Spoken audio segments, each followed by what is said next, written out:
Mymensingh circuit house মাঠে নির্বাচনী জনসভায় বক্তব্য রাখছেন বিএনপি চেয়ারম্যান তারেক রহমান। দর্শক, আমরা আবারও যুক্ত হচ্ছি সেখানে। অভিভাবক চায় তার সন্তান সেই শিক্ষা পাক, যেই শিক্ষার পরে, যেই শিক্ষা শেষ হলে পরে সন্তান কর্মসংস্থানের ব্যবস্থা করতে পারবে, বেকার থাকবে না। প্রিয় ভাই বোনেরা, তরুণরা, যুবকরা কি চায়? তারা চায় কর্মসংস্থানের ব্যবস্থা। দেশে মিল ফ্যাক্টরি হবে, ব্যবসা বাণিজ্য হবে, যাতে করে তারা সুন্দরভাবে নিরাপদে ব্যবসা বাণিজ্য বা চাকরি বাকরি করতে পারবে। মানুষ চায়, মানুষ অসুস্থ হতেই পারে, হওয়াটাই স্বাভাবিক, কিন্তু অসুস্থ হলে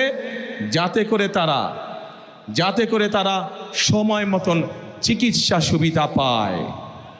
মানুষের মৌলিক চাহিদার মধ্যে এগুলোই কম বেশি মৌলিক চাহিদা। এই যে যেমন আমাদের কৃষক ভাইরা, আমরা যদি ময়মনসিংহের কথা ধরি, ময়মনসিংহ সহ আশেপাশের জায়গাগুলো যদি দেখি, এখানে কৃষক ভাইদের অনেক সমস্যা রয়েছে। বিশেষ করে যদি ময়মনসিংহে আমরা দেখি পোনা চাষ, মাছের যে পোনা, এইটি আরও অনেক বড় করা যেত।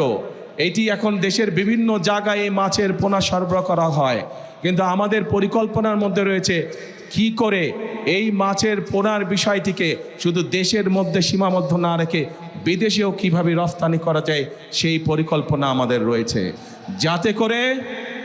যাতে করে কর্মসংস্থানের সুযোগ তৈরি হয়, যাতে করে এই এলাকার মানুষ শুধু একটি নয়, এরকম আরও প্রতিষ্ঠান তৈরি করার মাধ্যমে আরও মানুষকে কর্মসংস্থানের ব্যবস্থা করা যায়।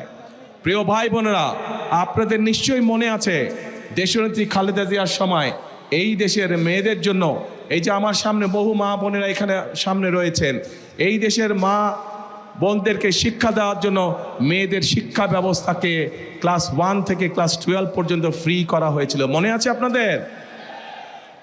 প্রিয় ভাই বোনেরা, সেই মা বোনরা শিক্ষিত হয়েছে। আজকে যদি যে কোনো স্কুল, কলেজ, বিশ্ববিদ্যালয়ে আমরা যাই, আমরা দেখব যে ছেলেদের পাশাপাশি সমান সংখ্যক মেয়েরা লেখাপড়া করছে। আজকে আমরা যদি সমগ্র বাংলাদেশের জনসংখ্যা দেখি, আমরা দেখব যে সমগ্র জনসংখ্যার অর্ধেকের মতন হচ্ছে নারী। কিন্তু এই আমরা যদি দেশকে সামনে এগিয়ে নিয়ে যেতে চাই, তাহলে এত বৃহৎ জনগোষ্ঠী অর্থাৎ অর্ধেক জনগোষ্ঠীকে পেছনে রেখে আমরা কোনোভাবেই দেশকে সামনে এগিয়ে নিয়ে যেতে পারবো না। এবং সেই জন্যই আমরা দেশে নারীদের জন্য, মায়েদের জন্য, আমরা গৃহিণীদের জন্য, বিশেষ করে খেটে খাওয়া মানুষ যারা, সেই পরিবারের গৃহিণীদের জন্য আমরা একটি ফ্যামিলি কার্ড নামে কার্ড দিতে চাই মা বোনদেরকে, যাতে করে এই ফ্যামিলি কার্ডের সুবিধা প্রত্যেকটি মানুষের, প্রত্যেকটি পরিবারের কাছে, অল্প হলেও প্রত্যেকটি পরিবারের কাছে পৌঁছতে পারে, এবং যাতে করে তারা প্রতি মাসে কিছুটা হলেও স্বাচ্ছন্দ্যে কয়েকটি দিন অতিবাহিত করতে পারেন, একটু হলেও যাতে করে তাদের সহযোগিতা হয়। ঠিক একইভাবে একটু আগে আমি ময়মনসিংহের মৎস্য চাষিদের কথা বলেছি। একইভাবে শুধু মৎস্য চাষি নয়, মৎস্য চাষির বাইরেও যারা ক্ষেত খামারে চাষবাস করেন, জমিতে চাষবাস করেন, এইরকম কৃষক ভাইদেরও পাশে আমরা দাঁড়াতে চাই। এবং সেজন্যই আমরা কৃষক ভাইদের জন্য কৃষক কার্ড দেবার পরিকল্পনা করছি। কৃষক কার্ড কথাটি শুনেছেন আপনারা আগে? গুড। এই কৃষক কার্ড কেন আমরা দিতে চাচ্ছি? বাংলাদেশের অধিকাংশ মানুষ কৃষির সাথে জড়িত। এই কৃষক যদি ভালো থাকে, কৃষি ভালো থাকলে বাংলাদেশের মানুষ ভালো থাকবে। সেজন্যই আমরা কৃষক ভাইদের পাশে দাঁড়াতে চাই, কৃষক ভাইদের সহযোগিতা করতে চাই। এই কৃষক কার্ডের মাধ্যমে আমরা কৃষক ভাইদের কাছে সার, তার প্রয়োজনীয় অন্তত একটি ফসলের, সমগ্রভাবে একটি ফসলের বীজ, কীটনাশক, সার আমরা পৌঁছতে চাই কৃষক ভাইদের কাছে সরাসরি, যাতে করে সেটি তাদেরকে সহযোগিতা করে ধীরে ধীরে অর্থনৈতিকভাবে মজবুত হওয়ার জন্য দৃঢ় ভিত্তির উপরে যাতে করে তারা দাঁড়াতে পারে।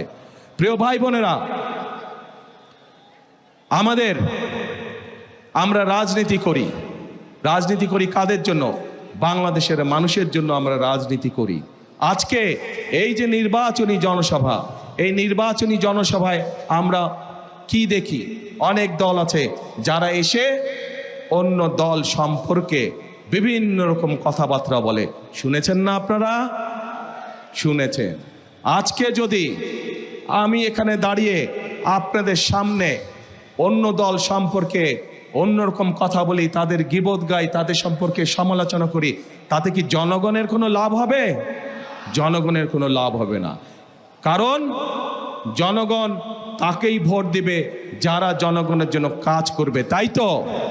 এবং জনগণের জন্য যদি কাজ করতে হয় তাহলে অবশ্যই একটি রাজনৈতিক দলের পরিকল্পনা থাকতে হবে কিভাবে দেশ পরিচালনা করবে, কিভাবে কি কি কাজ করবে জনগণের জন্য, সেই পরিকল্পনাগুলো থাকতে হবে।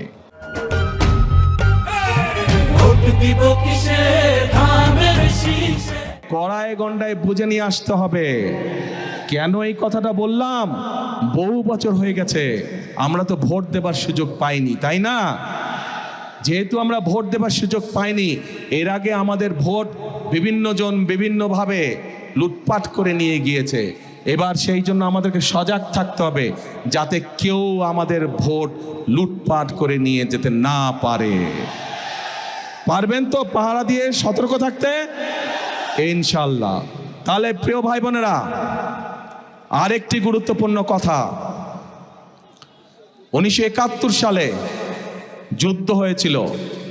এখানে যারা ইয়াং আছেন তারা, আপনারা তরুণ যুবক যারা আছেন তারা আপনারা বইয়ে খাতায় পড়েছেন, মুরব্বী যারা আছেন, আমাদের বয়সী যারা আছেন তারা দেখেছেন বা জানেন। সেই যুদ্ধে দেশের স্বাধীনতা অর্জিত হয়েছিল। সেই যুদ্ধে বহু মানুষ শহীদ হয়েছিল।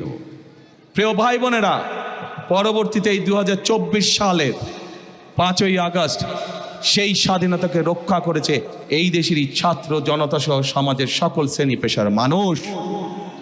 প্রিয় ভাই বোনেরা, সে 71 সালের যুদ্ধই হোক, 24-এর আন্দোলনই হোক, কে পাহাড়ি মানুষ, কে সমতলের মানুষ, কে নিগত্রী মানুষ অথবা কে বৃহৎ জনগোষ্ঠীর মানুষ, এটি কিন্তু কেউ দেখেনি। রাজপথে সবাই পাশাপাশি আন্দোলন করেছে। 71 সালের যুদ্ধের মাঠে সবাই একসাথে যুদ্ধ করেছে। কে মুসলমান, কে বৌদ্ধ, কে খ্রিস্টান, কে অন্য ধর্মের মানুষ, কেউ দেখে নাই। কাজেই এইবারও 12 তারিখের নির্বাচনে আমাদের সকলকে একসাথে থাকতে হবে।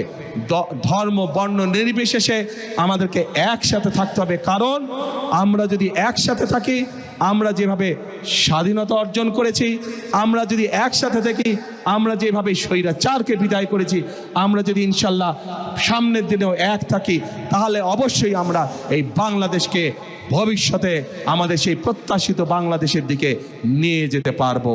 কি বোঝা গেছে ভাই? সেই প্রত্যাশিত বাংলাদেশকে যদি গড়ে তুলতে হয় তাহলে স্লোগান হবে একটাই। কি সেই স্লোগান?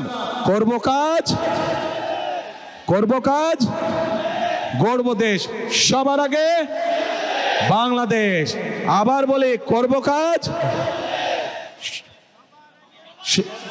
সবার আগে বাংলাদেশ। প্রিয় ভাই বোনেরা, মনে রাখতে হবে, আমরা ঐক্যবদ্ধ থাকলেই বাংলাদেশ এগিয়ে যাবে।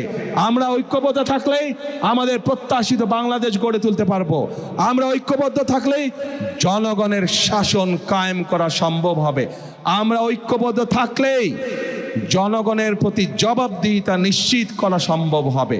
কাজে আসুন, আমাদের আজকের এই নির্বাচনী জনসভার শপথ হোক, আমরা এই বাংলাদেশকে জনগণের বাংলাদেশে পরিণত করব।